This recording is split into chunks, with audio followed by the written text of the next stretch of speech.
تو منظور نے مجھ سے کہا کہ یار تابان بھائی یہ جو جگہ جگہ چوکیاں ہیں نا، میں جب اپنے علاقے میں آتا تھا پہلے تو یہ مجھ سے ان کا رویہ بڑا درست ہوتا تھا، بڑا سخت ہوتا تھا اور بڑا بدتمیزی والا رویہ ہوتا تھا، حالانکہ میں اپنے علاقے میں جا رہا ہوتا تھا۔ لیکن منظور کے ایک دفعہ سے یہاں جب دھرنا گزرا ہے اور اتنی پبلک اس کے ساتھ تھی اور اس نے یہاں ان سے جم کے بات کی اور اپنے جو معاملات تھے وہ ان کے سامنے رکھے اور ان کے سامنے ذرا سا بھی وہ جھکا نہیں، تو اس کے بعد سے جو چوکی میں بھی جو لوگ ہوتے ہیں نا وہ بڑی عزت سے پیش آتے ہیں، وہ ہمیں بلا کے جوس ووس بھی آفر کرتے ہیں۔ تو یہ جو پوری پشتون پٹی کے مسائل ہیں، معاملات ہیں، ایک طرح سے دیکھ لو ان کے اندر احساس محرومی تو ہے ہی ہے، لیکن اسٹیبلشمنٹ کے لیے اور ریاست کے لیے وہ ایک عدم اعتماد ہے، ان کے اندر وہ کانفیڈنس نہیں ہے کہ ریاست ہمارے حقوق کی حفاظت کرے گی۔ اور منظور یہ بات کھل کے کہتا ہے کہ بھائی یہ میں کس سے بات کروں جا کے، اگر میں مشران کے پاس جاتا ہوں یا میں وزیر اعظم کے پاس جاتا ہوں یا میں وزیروں کے پاس جاتا ہوں، تو کیا وہ جو بات کر رہے ہیں، وہ جو وعدہ کر رہے ہیں، جو وہ مجھ سے معاہدے کر رہے ہیں، کیا ان کے پاس اتنا اختیار ہے وہ یہ معاہدے پورے کر سکتے ہیں، وہ یہ وعدے پورے کر سکتے ہیں، یا وہ ویسے ہی کوئی اور آئے گا اور وہ ڈنڈے کی طاقت سے سارے معاہدے ختم ہو جائیں گے؟ تو میرا خیال یہ ہے کہ منظور کا جو بنیادی فلسفہ ہے یا بنیادی جو سوچ ہے یا اس خطے کی ضرورت ہے کہ بھائی وہ چاہتا ہے یا وہ لوگ چاہتے ہیں، پی ٹی ایم والے چاہتے ہیں کہ ان کے علاقوں میں نا سول سپریمیسی ہو اور ان کے اپنے لوگ ہوں جو ان کے معاملات دیکھ رہے ہوں، ان پہ ان کے وسائل کا حق ہو، ان کی زندگیوں کو بہتر بنایا جائے، امن کی گارنٹی ہو، یہ گڈ طالبان اور بیڈ طالبان کا ڈرامہ ختم کیا جائے اور لوگوں کو زندہ رہنے دیا جائے، لوگوں کو ان کے حقوق اور جو ان کی زندگی کا حق ہے اور جو ان کی اپنی زمین پہ رہنے کا ملکیت کا حق ہے وہ ان کو پوری طرح ملے۔ تو یہ پی ٹی ایم کے بنیادی جو مطالبات ہیں یا جو ان کے بنیادی اچھا، اب بات یہ ہے کہ بہرحال دیکھیں ریاست تو موجود ہے اور ایک جس صوبے کے اندر وہ کر رہے ہیں وہاں پہ باقاعدہ حکومت ہے، وہاں کی لوکل پارلیمنٹ ہے، وہاں کا ایک وزیر اعلیٰ ہے اور کسی حد تک یہ دیکھا گیا ہے کہ جو گنڈاپور ہیں بطور وزیر اعلیٰ وہ ان سے ملتے بھی ہیں، ان کا ایک ہمدردانہ رویہ بھی ہے منظور پشتین کے ساتھ بھی اور پشتونوں کے ساتھ بھی۔ تو ماضی میں اسٹیبلشمنٹ کی طرف سے یہ کہا گیا ہے کہ جی ماضی میں جب اس طرح کے جرگے ہوئے ہیں یا جب اس طرح کی ایک ملاقاتیں ہوئی ہیں تو اس میں پاکستان مخالف نعرہ بھی لگایا گیا ہے، ریاست مخالف نعرہ بھی لگایا گیا ہے، آرمی کے خلاف نعرے بازی بھی کی گئی ہے۔ تو بہرحال فوج کے بھی اپنے تحفظات تو ہیں اور اسٹیبلشمنٹ کے اور حکومت کے اپنے تحفظات تو ہیں کہ جس کی وجہ سے وہ چاہتے ہیں کہ بھئی ریاست کے اندر ایک اور ریاست کا ایک خاکہ نہ نظر آئے۔ تو حکومت نے جس بنیاد پہ پی ٹی ایم پہ پابندی لگائی ہے وہ کیا گراؤنڈز ہیں؟ اصل میں جہاں تک ریاست کا معاملہ ہے نا، یہ ریاست تو پچھلے 70 سال سے، مطلب یہ سیٹ اپ 70 سال سے، لیکن پختون تو وہاں ہزاروں سال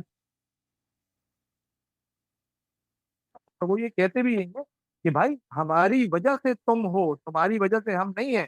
یہ بات ان کی بالکل ٹھیک ہے، پہلے تو آپ کو یہ چیز فلسفیکلی اور انٹلیکچولی آپ کو یہ ہضم کرنی پڑے گی، آپ کو برداشت کرنی پڑے گی یہ بات۔ اور جہاں تک نعروں کا تعلق ہے تو بھائی جس سے آپ کو دکھ ملتا ہے، جس سے آپ کو تکلیف پہنچتی ہے، جس سے آپ کو زخم لگتا ہے، آپ اسی کے خلاف تو جاتے ہیں نا۔ تو آپ کیا کسی کو رونے کی بھی اجازت نہیں دیں گے؟ مطلب آپ بات تو کرنے کی آپ کو اجازت دینی پڑے گی نا۔ مطلب منظور نے یا پی ٹی ایم نے کبھی اسلحہ نہیں اٹھایا، کبھی انہوں نے کسی کے اوپر حملہ نہیں کیا، انہوں نے حملے سہے ہیں۔ پہلے لوگ وہاں پہنچنا شروع ہو گئے تھے اور ان کو وہاں روکنے کے لیے فائرنگ کی گئی ہے جس میں 4-5 لوگ مر گئے۔ تو مجھے یہ پتا چلا ہے، کسی نے بتایا ہے کہ جب یہ ان کے اوپر فائرنگ کی جا رہی تھی تو منظور نے اور ان کے ساتھیوں نے کہا کہ بھائی ہمارے پاس تو کچھ نہیں ہے، ہمارے سینے حاضر۔ تو وہ اس طرح سے اپنی ریزسٹنس موومنٹ کو لے کے چل رہے ہیں۔ اور دوسری بات یہ ہے کہ آپ عوام کے خلاف نہیں جا سکتے، جو حقیقی عوام ہے وہ نہیں جن کو آپ نے کوئی کلٹ بنا کے پیدا کر دیا، لیکن جن کا تعلق زمین سے ہے، جن کا تعلق اپنے حقوق سے ہے، جو مر کٹنے کو تیار ہے۔ محسن نقوی صاحب نے اتنے خطرناک یوں کہہ رہے ہیں کہ ان کے اوپر پابندیاں لگائی تھی کہ شناختی کارڈ بھی بلاک اور سم بھی بلاک اور پاسپورٹ بھی بند، لیکن کیا لوگ رکے تھے؟ لوگ نہیں رکے تھے بھائی۔ لاکھ بندہ پہنچا ہوا ہے خیبر میں، یا شاید اب اس سے بھی زیادہ اضافہ ہو گیا ہوگا۔ تو آپ کو ایک تو انٹلیکچولی ان چیزوں کو ایکسپٹ کرنا پڑے گا، پھر بات کرنی پڑے گی۔ مطلب منظور بات کرنے سے کبھی نہیں کترایا، وہ اسلام آباد بھی آیا ہے، میڈیا کے لوگوں سے بھی بات کی ہے، لیکن نظر آ رہا ہے نا کہ اس کو آپ نے ایک دشمن کے طور پہ ہی دیکھا ہوا ہے۔ میڈیا پہ اس کی کوریج سے پہلے بھی پابندی تھی اور آج بھی پابندی ہے۔ وہ تو جب محسن داوڑ نے ان کی حمایت کی تھی پی ٹی آئی والوں اپنا نون لیگ والوں کی، تو محسن داوڑ کو میڈیا پہ آنے کا موقع مل گیا تھا، اس کی تقریریں چلنا شروع ہو گئی تھی، ورنہ اس سے پہلے تو بالکل بلیک آؤٹ تھا. آپ نے تو اس کو دشمن کی طور پہ لیا ہوا تھا نا. بلکہ مجھے ایک بات یاد آ رہی ہے کہ جب محسن نے ان سے علیحدگی اختیار کی تھی پی ٹی ایم سے، اور منظور سے وہ جدا ہو گئے تھے، کیونکہ منظور ابھی کسی پارلیمانی سیاست میں آنے کے حق میں نہیں ہے، یا وہ نہیں سمجھتا کہ اس سے کوئی فائدہ ہوگا. تو وہ کسی نے لکھا تھا محسن نامنظور، یا میرا خیال ہے ہاں محسن نامنظور لکھا تھا. اس کے جواب میں نے لکھا تھا کہ محسن منظور نہیں. تو محسن واقعی منظور نہیں ہے. منظور کا جو تعلق ہے اپنے لوگوں سے، وہ سب سے بڑھ کے. اور دوسری بات جس سے میں بار بار ذکر کرتا ہوں، وہ یہ ہے کہ وہ فراست والا آدمی ہے. اس کے اندر صبر ہے، اس کے اندر فراست ہے. میں نے سچی بات یہ ہے کہ میں نے اس قسم کا رہنما کم از کم پاکستان میں تو نہیں دیکھا. اس خطے میں مجھے منظور جیسی فراست والا، منظور جیسی اپنے لوگوں سے ٹوٹ کے محبت کرنے والا، اور منظور جیسا کلین آدمی میری نظروں میں نہیں آیا. تو ریاست کو بات کرنی پڑے گی. ریاست کو اوپر سے نہیں آنا پڑے گا، سرپرستانہ یا حاکمانہ انداز اختیار نہیں کرنا پڑے گا. اس کو اپنے لوگوں سے بات کرنی ہے. اس کو ریاست کو اپنی عوام سے بات کرنی ہے، ان لوگوں کے سے بات کرنی ہے جن کی وجہ سے ریاست ہے. نہیں لیکن دیکھیں، آپ جب یہ بات کہہ رہے ہیں کہ منظور کو چاہنے والے ایک بہت بڑی تعداد میں موجود ہیں، تو منظور کا پھر یہ پارلیمان سے دور جانے کی کیا وجہ ہے؟ اگر چلو آپ کو بے اعتباری بھی ہے، صحیح ہے، لیکن بے اعتباری بھی اس صورت میں ہونا کہ بھائی آپ ایک دفعہ ٹرائی کر کے دیکھ چکے ہوں، آپ کو وہاں سے نتائج نہ ملے ہوں، تو پھر آپ نے الگ سے ایک موومنٹ چلانے کا فیصلہ کیا ہو. لیکن بہرحال دیکھیں، طریقہ تو یہی ہونا چاہیے نا. جب ایک ریاست ہے، جب یا تو آپ صاف اعلان کر دیں کہ جی ہم مانتے ہی نہیں، صحیح ہے، نام ریاست کو مانتے ہیں، نام پارلیمان کو مانتے ہیں، ہم کسی کو نہیں مانتے. لیکن جب آپ ایک جگہ موجود ہیں، جب آپ سمجھتے ہیں کہ آپ کے ساتھ اکثریت ہے، تو آپ اپنا مینڈیٹ لے کے پارلیمان میں جائیں، وہاں پہ ریزلٹ کریٹ کر لیں اپنے مطلب کا. اچھا، مجھے ذاتی طور پہ ایسا لگتا ہے کہ یہ منظور کی اسٹریٹجی ٹھیک ہے، کیونکہ یہ جو 70 سال سے ہمارا ملک اور ہماری ریاست سمجھو پارلیمان نہیں آئی، پارلیمان کے فیصلوں پہ عمل درآمد اس طرح سے نہیں ہوتا جس طرح پارلیمانی فیصلوں پہ عمل درآمد ہونا چاہیے. یہ جو فیصلے ہوتے ہیں پارلیمان کے اندر، وہ بھی کمپرومائز ہوتے ہیں، وہ کوئی اور فیصلے کر رہا ہوتا ہے. یہ منظور کے سامنے ہے، ساری چیزیں منظور کے سامنے ہے. وہ جو میں بار بار کہہ رہا ہوں نا کہ فراست والا معاملہ، تو یہ فراست والا معاملہ ہے، یہ علم کا یا عقل کا معاملہ نہیں ہے. تو منظور کی جو اسٹریٹجی ہے وہ بالکل ٹھیک ہے.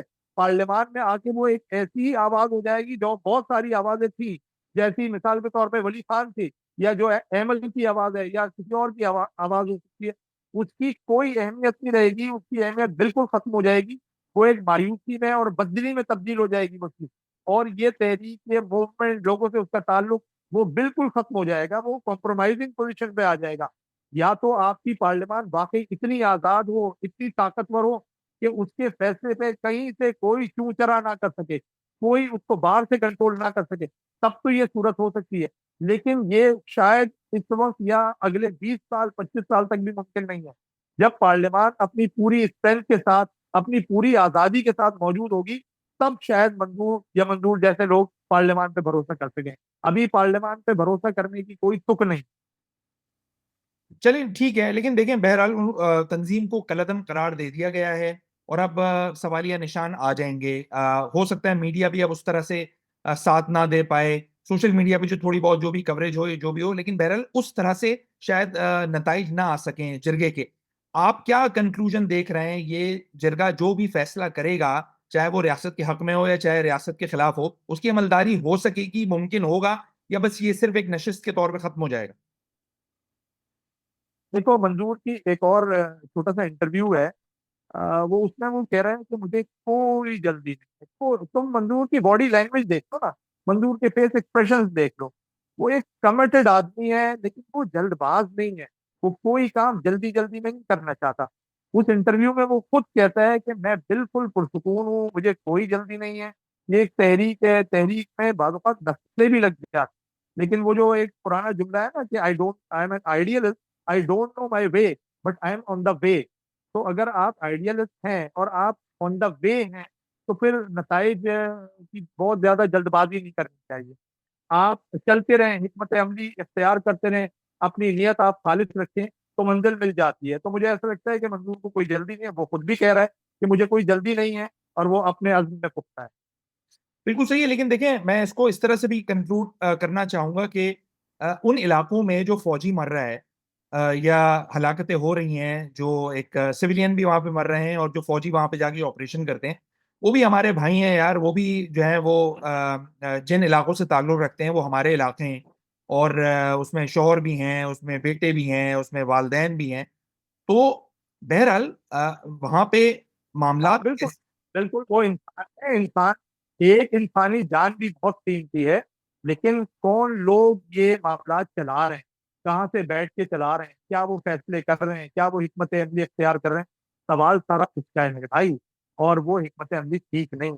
اس حکمت عملی میں بہت سارے سوالات ہیں. تو سوال اس حکمت عملی کا ہے. خدا نہ خاصہ کسی کی جان کرنی ہے، وہ ارے ہمارے عزیز ہیں، ہمارے اقارب ہیں، ہمارے دوست ہیں، ہمارے رشتے دار ہیں، وہ ہمیں بہت محبوب ہیں، بہت عزیز ہیں. لیکن کیا ان کی جان کو بھی خطرے میں ڈالا جا رہا ہے؟ کیا ان کی جانوں کا بھی ضیاع کیا جا رہا ہے؟ سوال. اچھا، میں ایک جگہ پہ پڑھ رہا تھا کہ خود منظور پشتین کہتا ہے کہ جو احسان اللہ احسان کے جو ساتھی ہیں وہ وہاں پہ دندناتے پھر رہے ہیں اور کوئی ان کو پکڑنے والا نہیں ہے. تو کیا خود منظور پشتین اور ان کے جو ساتھی ہیں وہ ان کو آئیڈینٹیفائی کر کے ان کا صفایا نہیں کروا سکتے؟ کیا وہ اس سلسلے میں اسٹیبلشمنٹ کی مدد نہیں کر سکتے؟ منظور نے کبھی اسلحہ نہیں اٹھایا. منظور نے کوئی پرتشدد کارروائی نہیں کی. نہیں، اور میں صرف کسی بھی آئیڈینٹیفائی کرنے سویلین کی کا بات یہ کر کام، آئیڈینٹی کو سب کو پتا ہے. مولانا فضل الرحمان کو پتا ہے. مولانا فضل الرحمان آئے دن کہتے رہتے ہیں کہ جی 6 بجے کے بعد 7 بجے کے بعد کوئی اس علاقے میں نکل نہیں سکتا. اور وہ جو گٹ طالبان ہیں یا سپوزٹلی کہیں بیڈ طالبان بھی ہوں گے، وہ دندناتے پھر رہے ہیں. تو وہ سب کو پتا ہے. وہ پتہ نہیں کیا حکمت عملی ہے جو کہ بظاہر تو ایسا لگتا ہے وہ غلط ہی ہے. کس کے خلاف ان کو استعمال کرنا ہے، کس طرح سے استعمال کرنا ہے، کیا ان کے احسانات ہیں آپ کے اوپر، کیا آپ کے راز ہیں ان کے پاس. یہ بہت ساری چیزیں ہیں. تو اس میں یہ آسان نہیں. لیکن منظور کا یہ کام نہیں ہے، کسی بھی سویلین کا کام نہیں ہے کہ وہ مسلح ہو جائے یا کسی کے خلاف کوئی کارروائی کرے. یہ بھی بالکل غلط تھا جو ہماری اسٹیبلشمنٹ کی اسٹریٹجی رہی ہے کہ جی آپ نے قبائل کو منظم کیا، ان کو مسلح کیا، ان کو طالبان کے خلاف استعمال کیا. یہ بالکل غلط اسٹریٹجی ہے. کسی سویلین کو اس طرح سے استعمال نہیں کرنا چاہیے. جو کرنا ہے وہ اسٹیبلشمنٹ یا جو بھی سیکورٹی ادارے وہ کریں. کسی سویلین کو استعمال کرنے کا کوئی جمہوری جواز ہی نہیں ہے میرے بھائی. بالکل صحیح. آپ نے سیف ڈیجیٹل کے پلیٹ فارم سے منظور پشتین اور ان کی جماعت کا جو اس وقت جو موجودہ صورتحال ہے، جو پابندیاں لگی ہیں اور جرگہ جو بھی کچھ بات کرنے کے لیے جا رہا ہے، جو تھوڑی بہت اپڈیٹ ہم دے سکتے تھے ہم نے آپ کو دی. نیچے کامنٹ سیکشن ہے، آپ بتائیے گا کہ آپ اس بارے میں کیا سمجھتے ہیں، کیا شیئر کرنا چاہتے ہیں. پلیٹ فارم آپ کے لیے حاضر ہے. شکریہ. اللہ حافظ.